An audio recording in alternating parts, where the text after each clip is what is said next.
Chers amis, bonsoir à toutes et à tous, à ceux qui n'auraient pas encore nous accueillons M. Bonoret, président du département, qui se préoccupe beaucoup de la déviation de Sarlat. C'est le troisième morceau de la déviation de Sarlat. C'est vrai, M. le Président, le département fait des acquisitions, c'est important. On parle beaucoup de déviation, et je voudrais surtout remercier d'abord pour l'accompagnement, la compréhension du Sarlatais, qui est au 7e point, c'est mieux, mais avec la décision extrêmement importante que le département a prise de réaliser ici un centre public départemental. Ou bien de Sèche-les-Pousses, du Périgord-Noir, Sarlatais, du département, où on n'a pas de piscine couverte. Et si le département n'était pas là, s'il n'avait pas pris cette décision, il a fait d'ailleurs d'autres équipements sportifs, le tennis. Donc, il y a un centre départemental de tennis, de judo. Là, ici, nous aurons le centre départemental nautique. Ça, c'est une décision très importante, parce que, entre nous, depuis que je suis élu, ça fait 30 ans qu'on en parle avec la. Et on essaie de trouver, de savoir comment. C'est lui qui, un jour, m'a dit, ça d'ailleurs, tu ne pourras pas le faire tout seul. Donc, il faut qu'on trouve le ciel, le studio, l'édition. Bien sûr, il y a maintenant du travail, mais j'ai une garantie, c'est que vient de la copie. Hein? Il faut que je parle dans le micro. Oui, c'est mieux. Sans gigoter. Donc, je parle dans le micro. Donc, je disais que c'est Fabienne Dagoubi qui conduit la direction des opérations, le cheminement. Donc, on compte tous sur elle. Mais ce n'est pas un cadeau, c'est vraiment une décision de bon sens. Pour nos écoles, nos élèves, alors après, il y aura la participation de la collectivité en fonctionnement, qui sera raisonnable, il y aura le problème des navettes, de savoir comment les enfants, mais on réglera tout ça parce qu'on l'a toujours fait. Donc je voulais vraiment le remercier et son assister, parce que ce sont ses vœux. Simplement, je voudrais excuser la maréchaussée, notre gendarmerie, qui est sur place en train de gérer, même pas de gérer, parce que ça se passe très bien avec nos agriculteurs. J'allais dire les pauvres, c'est pas une manière de dire les choses, mais vraiment quand on discute avec eux, même ici, ça va pas très bien, même si on arrive à se débrouiller. Donc, ils m'ont dit, ils m'ont demandé de t'excuser, de les excuser auprès de toi. Et voilà, Sarlat est égale à elle-même, et elle est toujours ravie d'accueillir l'ensemble des élus parce qu'elle reste encore un grand moment la capitale du Périgord-Noir. Merci à toutes et à tous, à toi, Jean.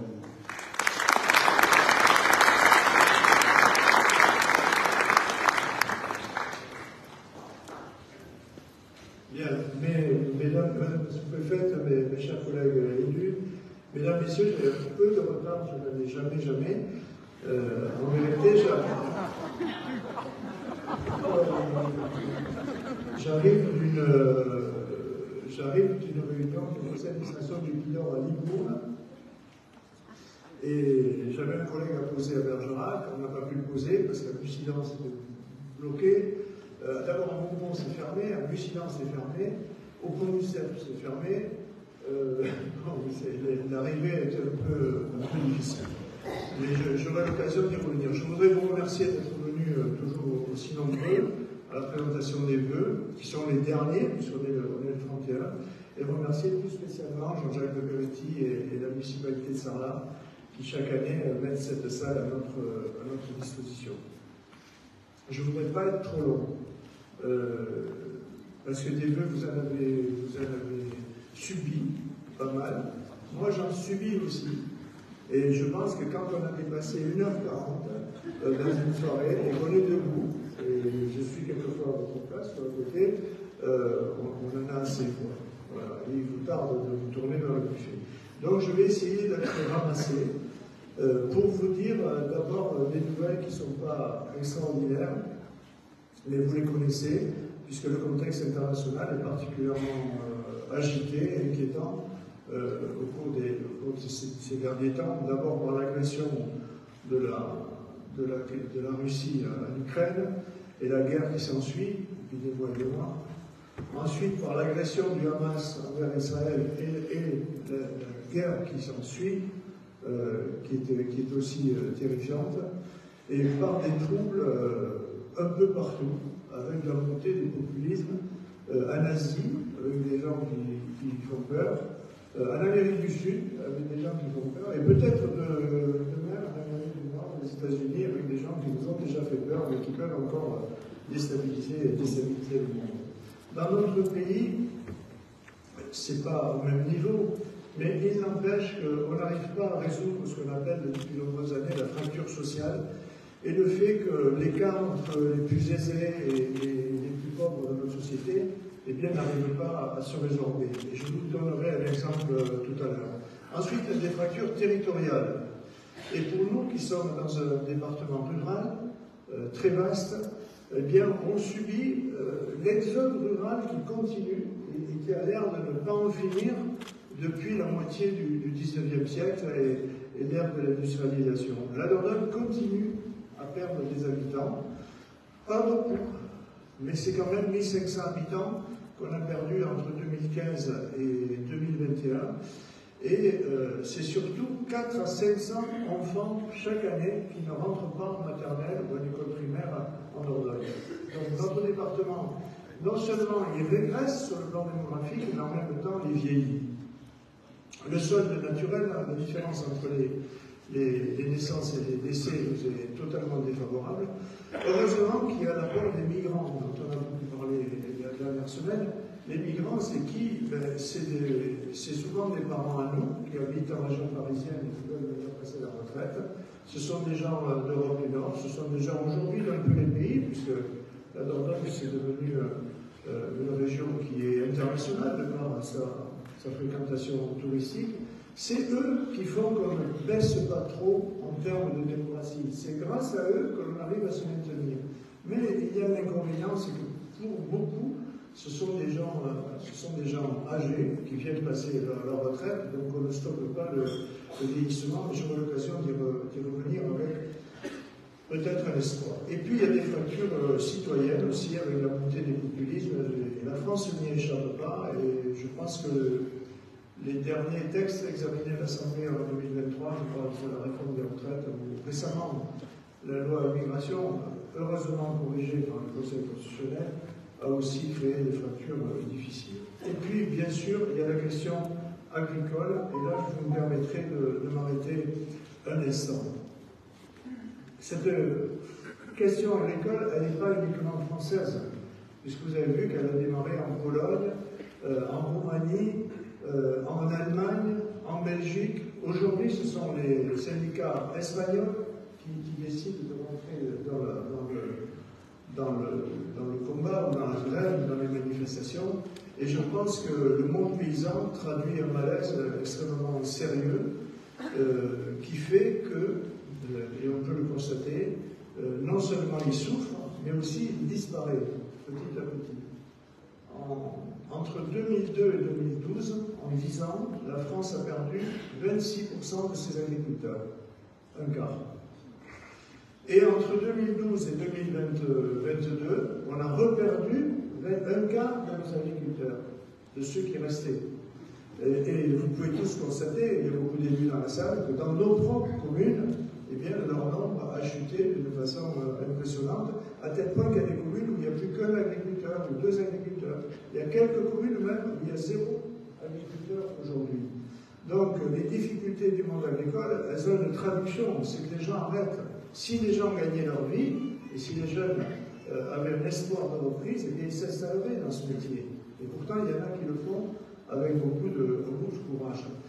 Et aujourd'hui, de quoi souffre-t-il en vérité? On entend beaucoup parler de normes, d'Europe, etc., mais il souffre du manque de revenus, directement du manque de revenus. Et nous, en Périgord noir, on a bien vu ce qui s'est passé la saison dernière pour la noix. Les noix du Chili arrivaient à moitié prix des noix du Périgord. À moitié prix, et encore. Et il y a longtemps que c'est comme ça, on a eu les noix de Californie, mais on le voit aujourd'hui. Et aujourd'hui, l'agriculture française, elle est soumise à une concurrence qui est mondialisée totalement. Elle est soumise au libéralisme et sans garde-fou, j'allais dire. Il faut dire au monde paysan que quand on a voulu mettre des garde-fous, je pense au quota laitier, il les a refusés, du moins pour une bonne partie.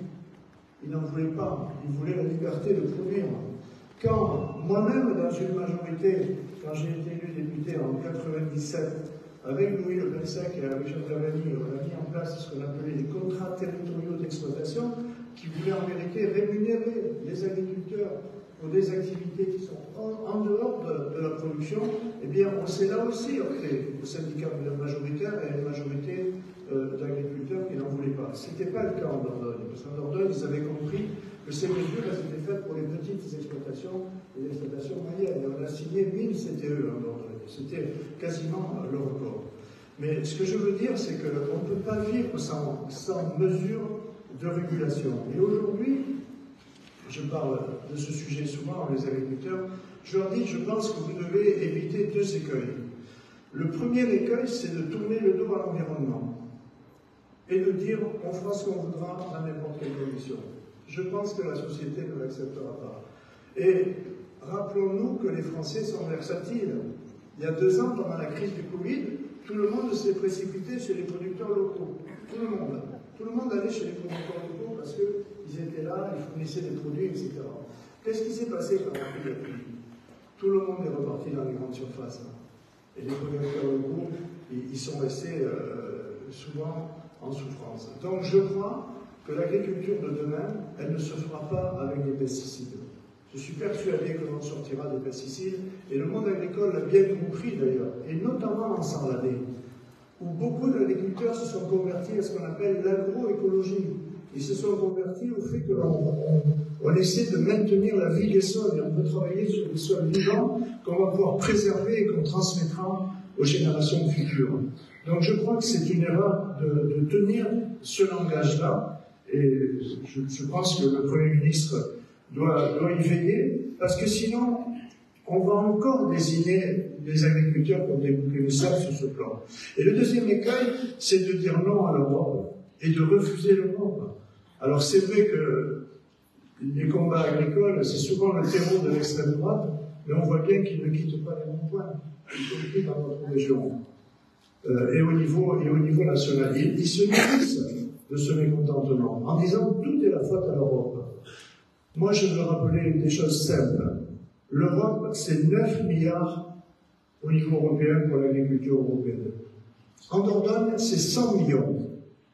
Nous, le département, on se targue de les aider et on continuera autant qu'on pourra. Mais le département, c'est 3 millions pour nos agriculteurs. On essaie de soutenir pour leurs investissements. L'Europe, c'est 100 millions. Et à part le monde de l'agriculture, ou les agriculteurs maraîchers, tous ceux qui font des céréales et tous ceux qui travaillent l'élevage sont aidés par l'Europe. Donc aujourd'hui, dire on va se priver de ces aides, je pense que c'est une hérésie totale. Et moi je dis, c'est pas moins d'Europe qu'il faut, mais c'est au contraire demander plus à l'Europe. Et demander quoi d'abord? Demander d'abord une régulation et une harmonisation à l'intérieur des pays européens. Au moins que les normes qui sont édictées par l'Union européenne, elles soient appliquées dans les pays européens. Et ça, je pense que c'est une nécessité absolue. Ensuite, l'Europe, elle devrait non pas se servir de l'agriculture comme une variable d'ajustement et dire il vaut mieux vendre des voitures ou d'autres produits de consommation que des produits agricoles, il faut qu'elle puisse aussi se protéger des produits qui arrivent de l'extérieur et qui n'appliquent pas nos normes. Moi-même, quand j'étais député, j'ai défendu un texte contre les OGM à l'Assemblée nationale. Ça n'a pas encore été adopté, je me souviens. Ça n'a pas empêché que les bateaux chargés de soja OGM qui arrivent de Bréville continuent à envahir le port de La Rochelle et tous les ports du nord de la France et tous les ports européens. Donc je crois qu'il faut aussi qu'elle sache protéger. Et enfin, je suis persuadé que le monde, dans quelques décennies peut-être, mais ce sera peut-être trop tard, s'engagera dans la réduction des déplacements inutiles. Et je répète depuis 20 ans la même chose, faire venir des moutons de Nouvelle-Zélande à Millau, ça n'a aucun sens. Strictement aucun sens. Faire venir de la viande d'Amérique du Sud ou des États-Unis à Limoges, ça n'a aucun sens. Et aujourd'hui, vous voyez bien ce qui est demandé à la vie de chacun, de réduire son empreinte carbone. Bientôt, le PP 4L ne va pas rentrer à Bordeaux.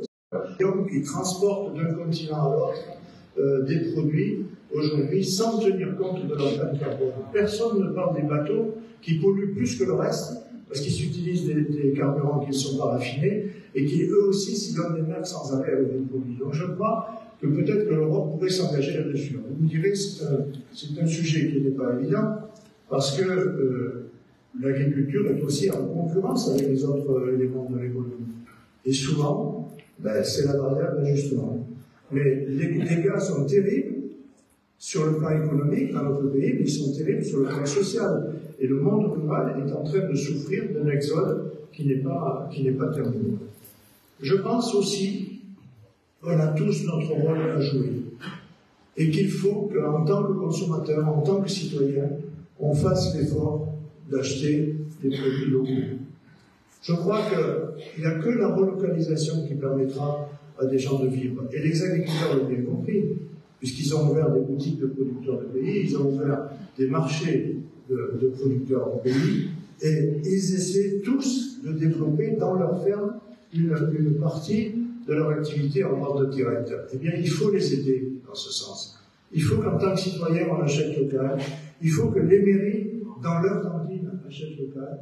Il faut que le département continue à faire ce qu'il fait avec son programme dans les collèges, 100% bio, 100% local, 100% fait maison. Parce que sinon, qu'est-ce qui se passe? Dans nos collèges de Dordogne, on reçoit des produits. J'ai au moins 3 factures dans mon téléphone. J'ai une facture de frites, de frites, de pommes de terre, qui arrivent du Maroc. Elles ont été produites en France, transformées en Belgique, vendues au Maroc. C'est le Maroc qui nous les renvoie. Elles arrivent dans les collèges de Dordogne. J'ai une facture de petits pois du Guatemala. J'ai une facture de brochettes de poulet qui arrivent de Bulgarie. Et quand je regarde les catalogues des boîtes d'agroalimentaire qui démarchent sans arrêt les gestionnaires dans les établissements scolaires, les lycées, les collèges, ils font pareil à l'hôpital, ils font pareil dans les maisons de retraite, eh bien la moitié des produits qu'ils proposent ne sont pas des produits français. C'est la julienne de légumes qui arrive de Slovaquie. C'est l'ail et le persil qui arrivent d'Allemagne. Je vous cite tout ça parce que tout ça, c'est des factures qui arrivent dans nos collèges. Donc je crois qu'il faut qu'on ait aussi une prise de conscience citoyenne de la part des citoyens, mais aussi de la part des élus, si on veut aider vraiment les agriculteurs et non pas les aider quand ils sont dans la difficulté.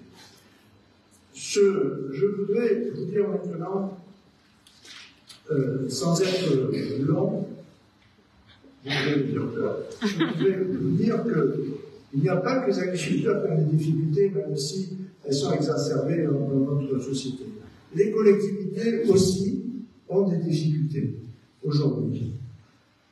Tout le monde se plaint de l'inflation, mais l'inflation, elle a tout aussi touché toutes les communes de France, et elle touche le département en particulier. Pourquoi en particulier? Parce que le département n'a plus la capacité de prélever l'impôt. Le gouvernement, il y a 3 ans, vous le savez, a décidé de supprimer la taxe d'habitation. La taxe d'habitation pour les résidences principales. La taxe d'habitation, elle a alimenté les caisses, le budget communal. Pour compenser la suppression de cette taxe, le gouvernement a décidé de donner aux communes la moitié du foncier bâti. Une moitié à aux communes, l'autre moitié au département. La part du département, elle a été reversée aux communes. Et au département, on nous a dit, ne vous inquiétez pas, vous aurez une part de la TVA, et vous verrez, ça sera plus dynamique que l'impôt. Eh bien, c'est faux. C'est faux, c'est pas plus dynamique que l'impôt. Nous, en 3 ans, on a perdu 7 200 000 € par rapport à ce qu'on aurait touché si on avait l'impôt.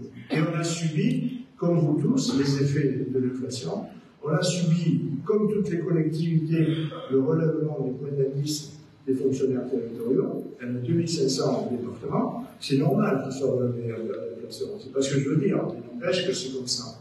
Et au même moment où on avait des dépenses qui augmentaient très largement, s'est ajoutée une crise dans le domaine social, et cette crise, elle touche le vieillissement de la Bourgogne sur l'Orient, puisque vous savez qu'on verse ce qu'on appelle l'APA, l'aide aux personnes âgées, dans notre département, qui a cru beaucoup. Et puis, un autre secteur de l'aide sociale, c'est le secteur de l'aide sociale à l'enfance, qui lui n'a pas cru, mais il a explosé.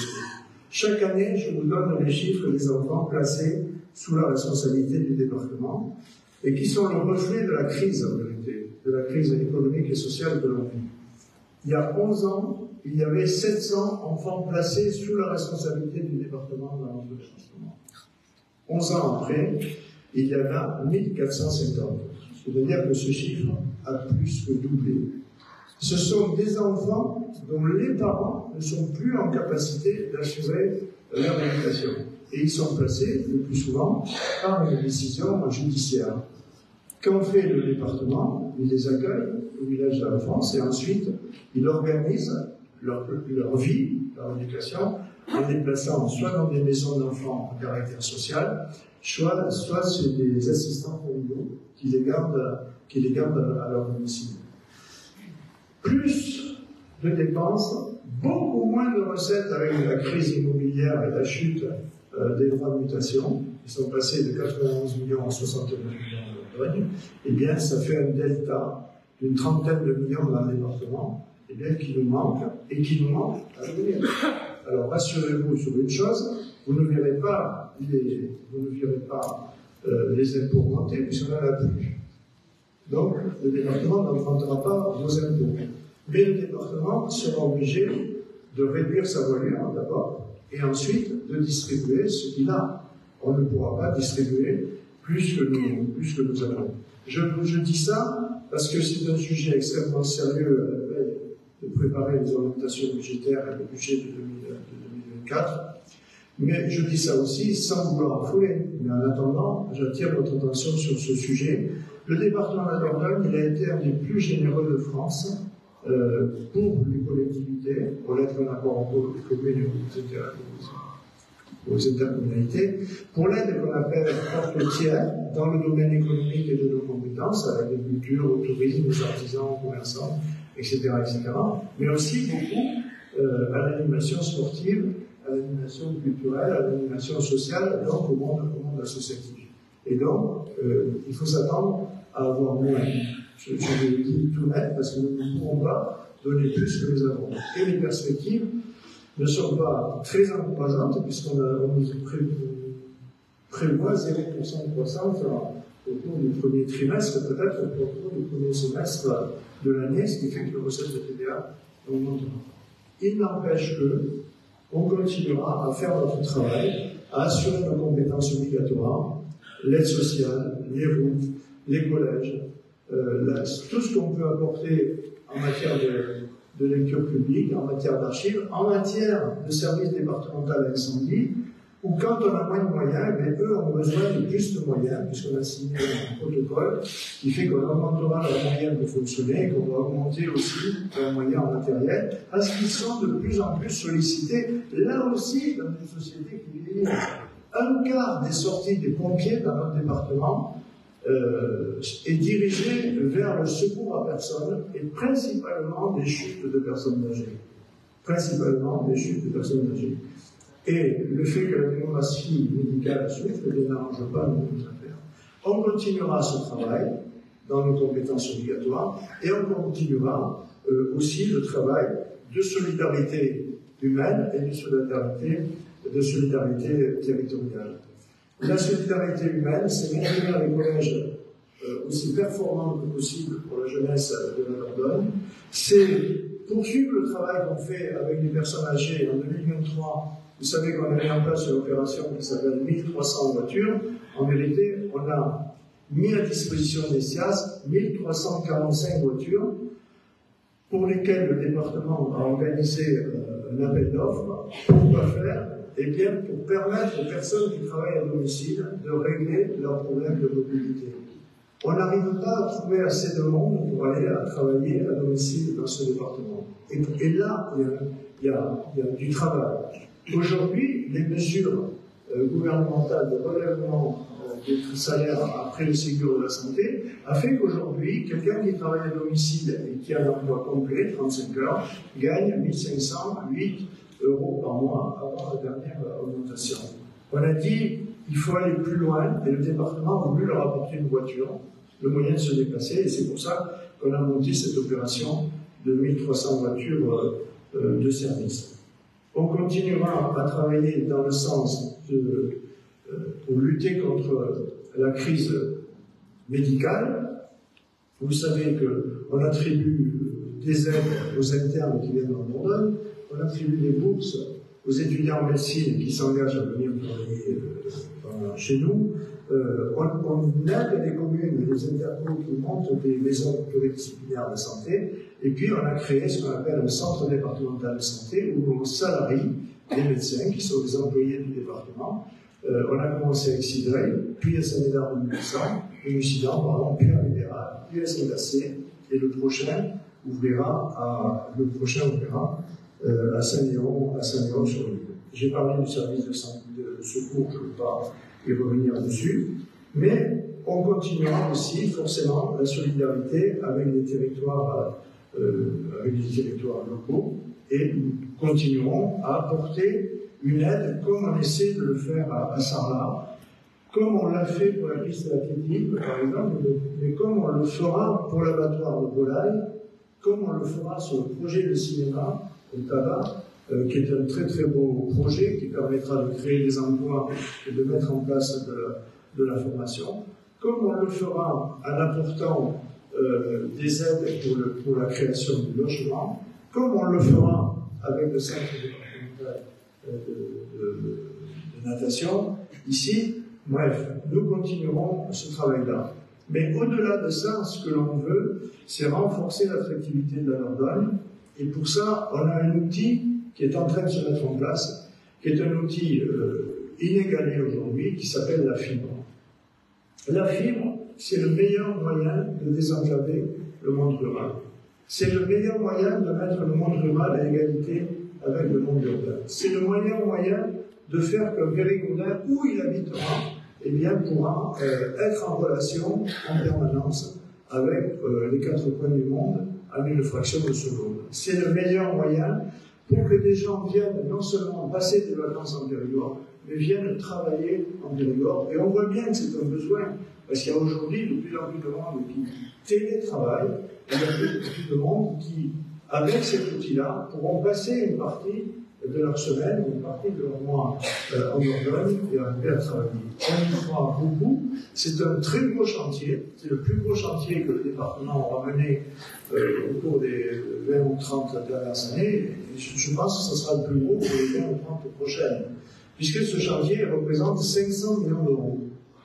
500 millions d'euros pour quoi faire? 500 millions d'euros pour apporter la fibre en limite de propriété de 300 000 habitations périgourdines, que ce soit des habitations principales ou des habitations secondaires. Sur ces 300 000 habitations, une partie est réalisée par l'opérateur Orange, puisque dans le cadre d'un accord avec l'État, c'est lui qui a été chargé d'installer la fibre à Bergerac, à Périgueux et dans 12 communes autour de Périgueux. Mais dans les 490 autres communes, eh bien, c'est un syndicat que l'on a mis en place, qui regroupe le département, la région, les intercommunalités, le SDE, eh bien, qui est chargé de ce travail. Qui paye la fibre? Si l'on habitait dans une grande agglomération, vous ne vous feriez pas de soucis, les opérateurs vous paieraient la fibre.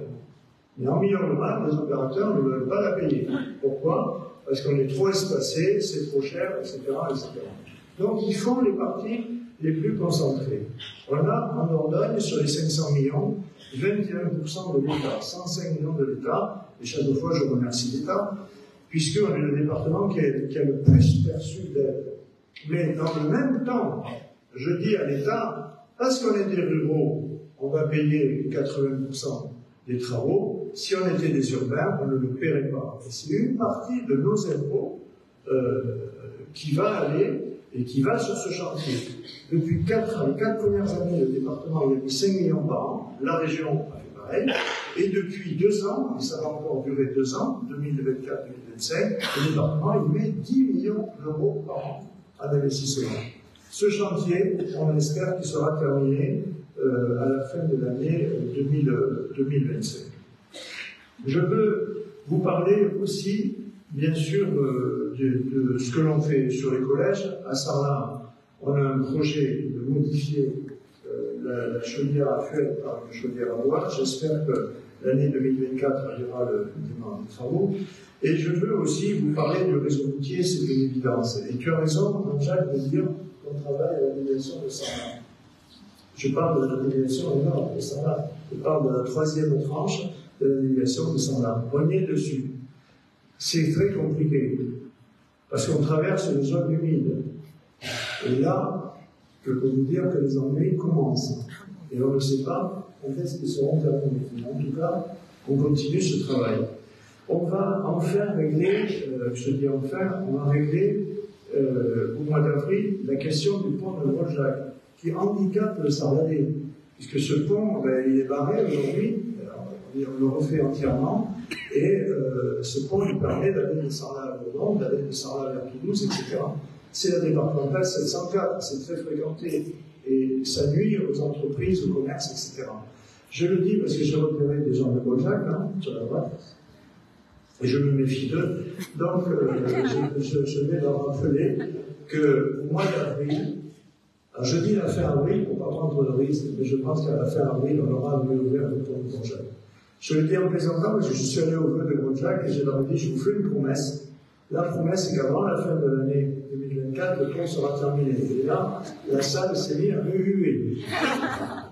Donc, je rectifie. On a commencé les travaux il y a 9 mois et on avait prévu un an de travaux. Donc, on est globalement dans les délais. Je ne sais pas si vous avez suivi cette affaire-là, mais il y a 15 jours, on ne voyait que les piles. On ne voyait que les piles, parce que la technique que NGE a employée est tout à fait spectaculaire. Il a fallu d'abord lancer le pont, comme ça, de façon à pouvoir à démonter la partie supérieure, à démonter le tablier, sans rien faire tomber dans la Dordogne. Et après, l'entreprise, elle a écarté le pont. Et là, il y a eu des photos sur Facebook en disant le pont a disparu. Et là, on recommence le lançage au mois de février. Je serai sur le chantier le 16 février. On va refaire le lançage, d'ailleurs 2 mètres plus bas. Et là, les choses seront définitivement faites. Il restera les trottoirs, etc. Le pont sera très beau. Le pont d'avant, avec les grands haubans en béton, il me plaisait beaucoup. Je dis ça quand je vais à Bojac, parce que les gens étaient amoureux du pont. Mais au fond de moi, il y a quelque chose qui me gênait, c'est que quand on passait sur ce pont, on ne voyait pas la Dordogne. Et pour moi, un pont sans qu'on voit la rivière, il y a quelque chose qui manque. Donc là, tout y sera. La largeur sera plus fonctionnelle, on verra la rivière, il sera parfait, je crois qu'il sera très utile, non pas uniquement aux gens de Bojac et de Cassagne, mais il sera très utile au Sarladais. Et puis, bien sûr, si je ne vous parlais pas un petit peu de notre projet qui nous tient à cœur, je sais que vous m'en voudriez. Donc, je voudrais commencer en remerciant, mais je serai très court, je voudrais simplement remercier les élus du Sarladais, mais de toute la Dordogne, puisque vous savez que sur ce nouveau projet de boucle multimodale, M. le Préfet a engagé une concertation avec des garants nommés par la Commission nationale du débat public qui, pendant 2 mois, ont travaillé, ont organisé des ateliers, etc., etc. Et ont fait tout un travail de concertation avec la population. Et l'Union des maires de la Dordogne a dit, profitons de la concertation pour demander l'avis aux communes de Dordogne, puisque la concertation est départementale. Nous demandons l'avis aux intercommunalités de la Dordogne. Eh bien, les résultats sont probants. Il y a 20 intercommunalités en Dordogne, il y a l'Aglo de Périgueux, l'Aglo de Bersoir et 18 communautés de communes. La totalité de ces communautés de communes, avec les 2 agglos, s'est prononcée favorablement par rapport aux nouveaux projets. Mais pas petit, pas ric-rac. Ils se sont prononcés favorablement à 93,8%. Et il n'y a eu qu'un seul pourcent de tous ces élus-là qui a émis un avis défavorable, et le reste, c'est les 4 ou 5% de l'abstention. Donc je veux d'abord remercier les élus qui ont compris que cette affaire-là, ce n'est pas qu'une affaire locale. Cette affaire-là, elle nous concerne tous. Parce que chacun sait, quand il porte un projet, les difficultés que nous avons dans ce pays aujourd'hui. Et j'ai bien écouté Gabriel Attal dans son discours de politique générale, et je pense que ce sujet, il est sur la table. Parce que par rapport aux pays qui nous entourent, justement, les difficultés sont plus importantes chez nous. Et beaucoup doivent se dire que si ce projet capote, eh bien, les chances de faire avancer le leur seront très largement éliminées.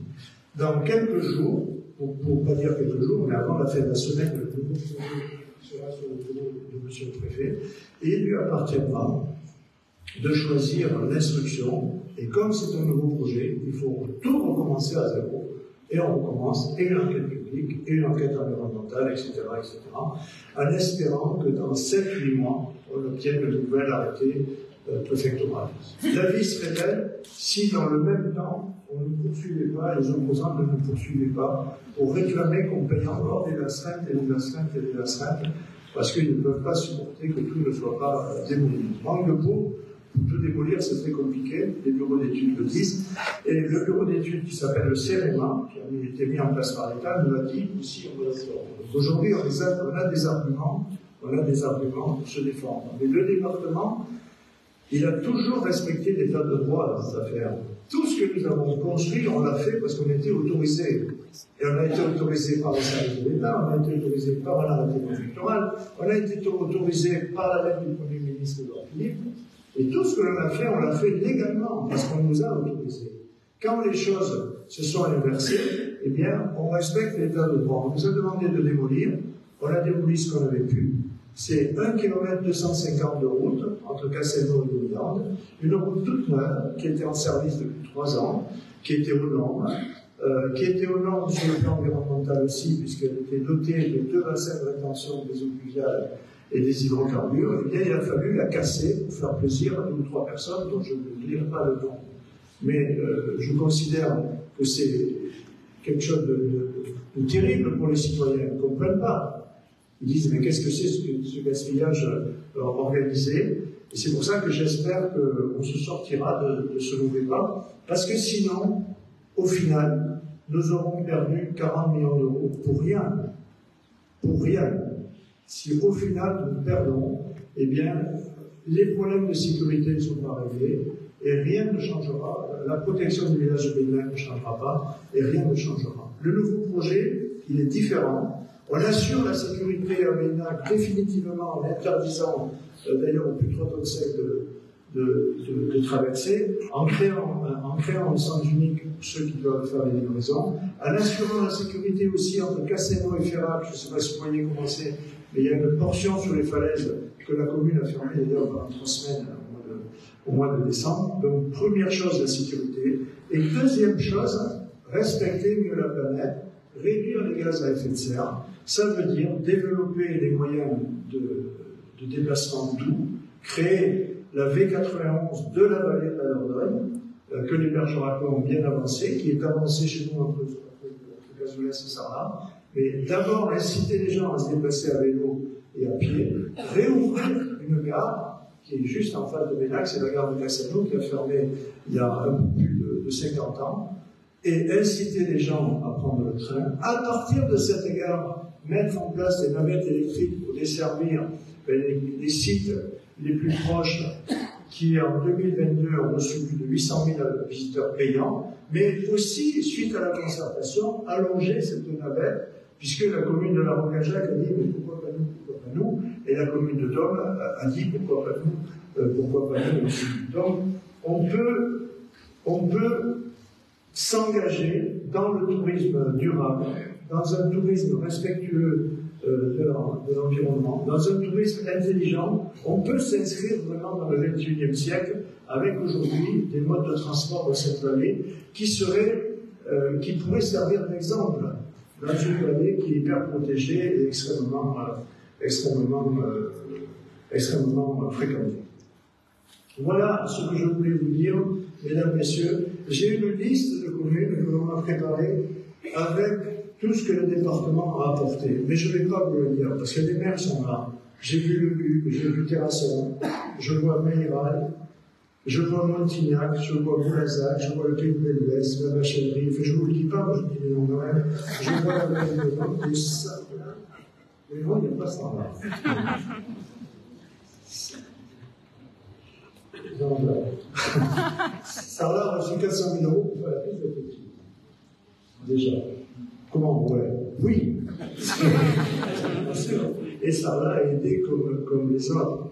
Mais je vois la piscine de Montignac, je vois Saint-Cyprien, la maison de santé, je vois l'aménagement de l'avenue Jean Jaurès à Montignac, mais aussi Saint-Léon-sur-le-Mer, Saint-Geniès, Carsac, Navira, Saint-Amand-de-Mer, Bassillac dans le Roche, etc., etc. Partout où on le peut, on apporte notre soutien aux projets locaux, aux projets décidés par les élus. Je voudrais finir sur deux choses qui sont extrêmement encourageantes pour nous. La première, c'est que la longévité en politique, ça conserve. Je ne parle pas des gens qui sont là, ils sont tous jeunes. Mais vous savez qu'on a, dans notre secteur, en Dordogne et en Sarladé, on a la maire qui a été la doyenne des maires, non pas de Dordogne, mais la doyenne des maires de France. Il s'agit d'Yvette Vigier, maire de Navira, qui aura 91 ans au mois de février, dans le mois qui arrive. Et elle est maire depuis plus de 35 ans, mais c'est surtout qu'elle est en exercice, et à cet âge-là, c'est la doyenne des maires de Dordogne. Elle a eu une très belle fête. Elle a obtenu la Légion d'honneur au mois de juillet dernier, et j'ai proposé au président de la République, quand il est venu à Boulazac il y a 3 mois, j'ai proposé qu'elle soit décorée à l'Élysée à l'occasion du congrès des maires. Quelques-uns étaient là. Voilà, on a profité de cette magnifique soirée pour elle, et elle a été honorée devant 1 millier de maires de France. Pourquoi je vous dis que c'est un espoir formidable? Parce que beaucoup nous disent, vous êtes trop vieux, il y a trop longtemps qu'on vous voit, etc., etc. Mais moi je leur dis, attendez, regardez Madame Vigier, tout le monde l'applaudit, on la porte au nu. Donc pour nous tous, c'est 1, 2, 3, peut-être 4 mandats supplémentaires qui s'ouvrent devant nous. Et ça profite à tout le monde, dans tous les domaines, n'est-ce pas? C'est un encouragement absolument extraordinaire. Pour revenir ici, mais je veux vous confirmer mon hommage à Mme Vigier en essayant de simplifier. Mais je veux aussi vous dire que l'année 2024, c'est celle des Jeux Olympiques. Et on y est très attaché en Dordogne, puisqu'il y a 6 ans, on avait monté une opération qui s'appelait le 24 Soutien Paris 24. C'est une idée qui était arrivée de Jean-Jacques de Jean-Jacques Mérienne, qui est adjoint aux AICI, et qui était quelqu'un qui a fait des travaux dans le Sahara, etc., etc. Et c'était une idée que le département a reprise, et on a décidé d'aller à Paris. Et on a réuni 2024 enfants devant l'ASCO, et on leur a dit, vous allez partir à Paris. Bon, les enfants, ils ont couru 200 mètres, ils se sont arrêtés, puis il y avait la réserve. Après, il y avait des gens qui étaient en canoë. Un peu plus bas, il y avait de l'aviron au Bergerac.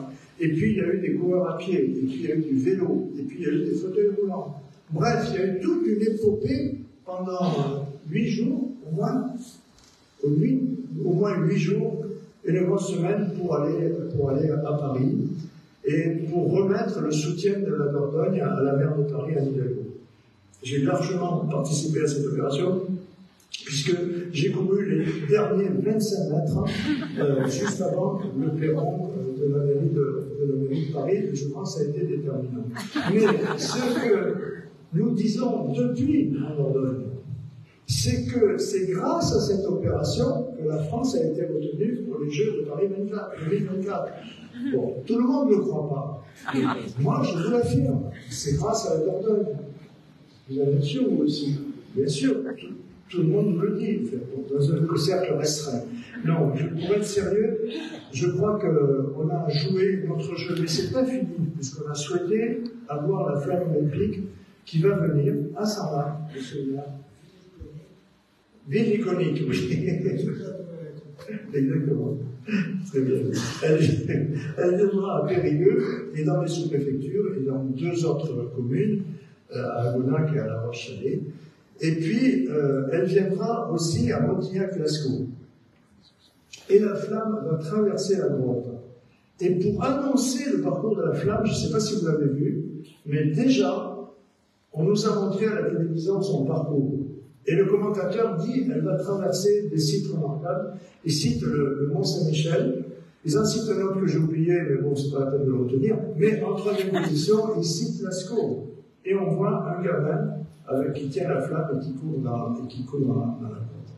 Donc je crois que ça fera aussi une promotion à notre département. Mais ce que je crois surtout, c'est pour ça que nous avons voulu la flamme, je crois surtout que dans le moment actuel, il faut savoir se rassembler et encourager les valeurs que porte l'olympisme. Et les valeurs de l'olympisme, c'est le partage, c'est le respect, c'est la solidarité, c'est la fraternité. Et c'est pour ça que l'Assemblée départementale a décidé que la flamme passerait dans le département de la Loire. Il y a trop de guerres, il y a trop de malheurs, il y a trop de moments où les gens s'opposent pour se priver de ce moment qui peut être un moment d'union et un moment de réunion sur la planète. J'ai eu la chance dans ma vie d'assister à 4 Olympiades. À Athènes, à Pékin, à Rio et à Londres. Et chaque fois, je le dis à mes vœux, chaque fois j'en suis revenu bouleversé parce que j'ai vu des jeunes et des moins jeunes de 180 pays du monde, 190 pays du monde, vivre pendant 15 jours ou 3 semaines, vivre des moments où ils se mesuraient, où chacun essayait de faire mieux que l'autre, où chacun recherchait l'excellence en matière sur le plan sportif, mais des gens qui vivaient dans la fraternité. Et je crois que cette image-là, eh bien, il faut la cultiver, et nous, en Dordogne, on va la cultiver en invitant les collèges, les écoles primaires, les clubs de sport, etc., à participer à cette grande fête le 22 mai, du passage de la flamme olympique dans notre département. Je ne sais pas s'il y a une MFR qui nous aide à bouffer. Oui, et c'est la MFR de Sagnac. Donc, je remercie et je félicite les jeunes de la MFR de Sagnac qui vont nous aider et je vais leur demander de venir s'approcher ici, parce qu'on va les applaudir comme on le fait tous les jours.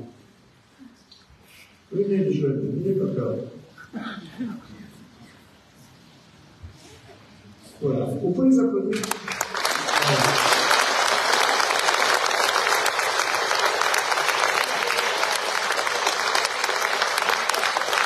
Le service du département a préparé le buffet et ils vont aider au service. Avant de passer au buffet et de boire un nectar que vous connaissez tous depuis 25 ans maintenant, qui s'appelle le vin de... tous les autres sont interdits à s'arrêter. Bien, je voudrais vous renouveler mes meilleurs vœux de bonheur, de bonne santé, de prospérité pour l'année 2024. Bonne année.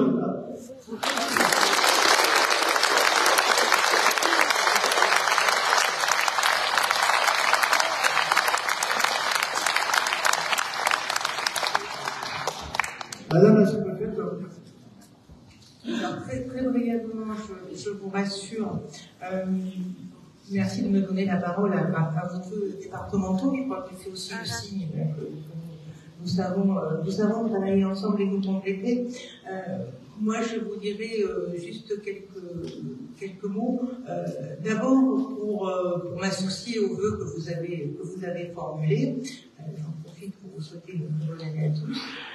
Mais aussi pour partager tous les constats que vous avez faits, à la fois sur les difficultés internationales, les bouleversements géopolitiques, climatiques et même démographiques que vous avez évoqués, sur le constat aussi des difficultés, des tensions que nous connaissons actuellement en France, avec aussi les inquiétudes sociétales qui sont fortes.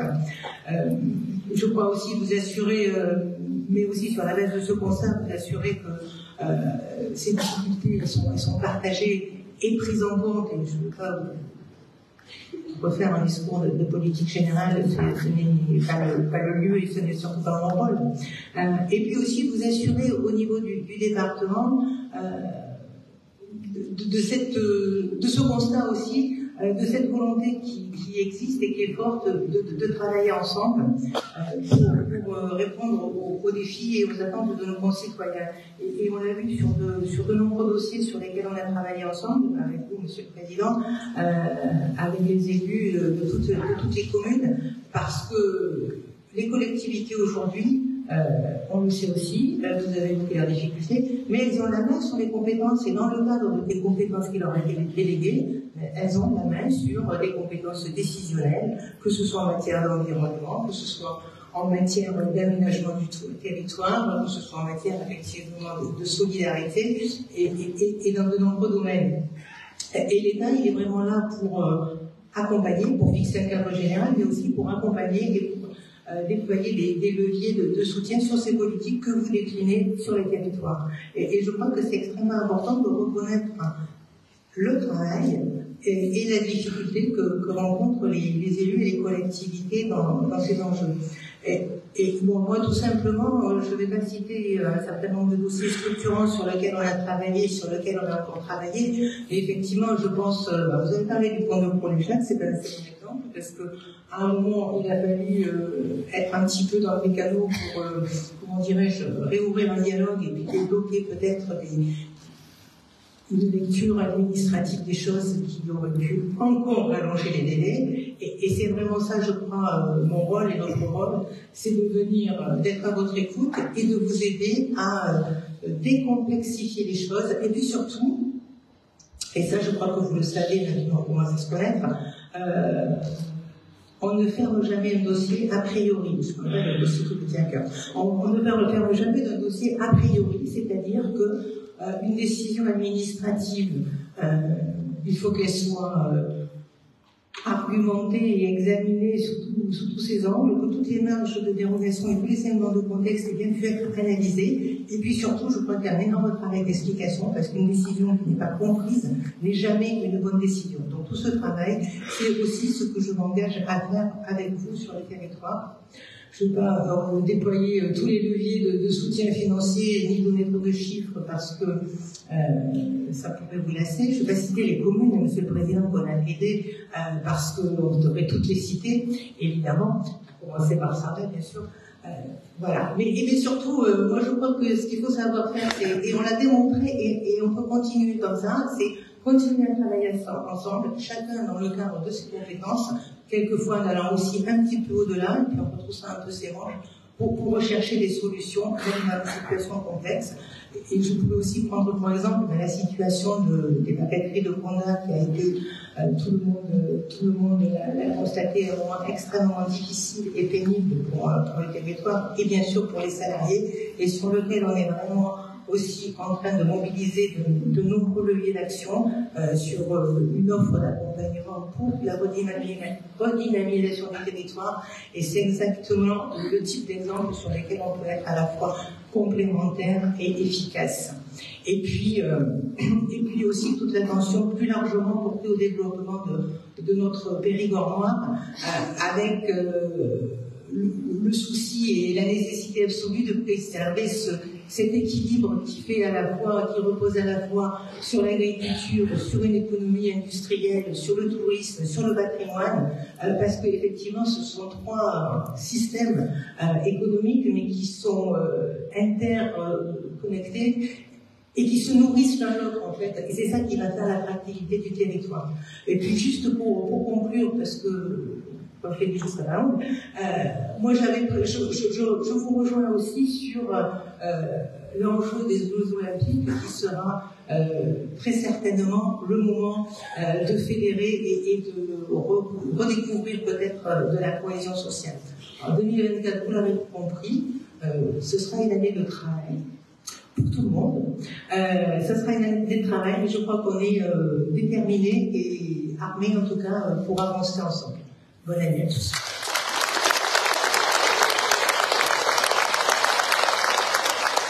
Mesdames et messieurs, le budget est ouvert.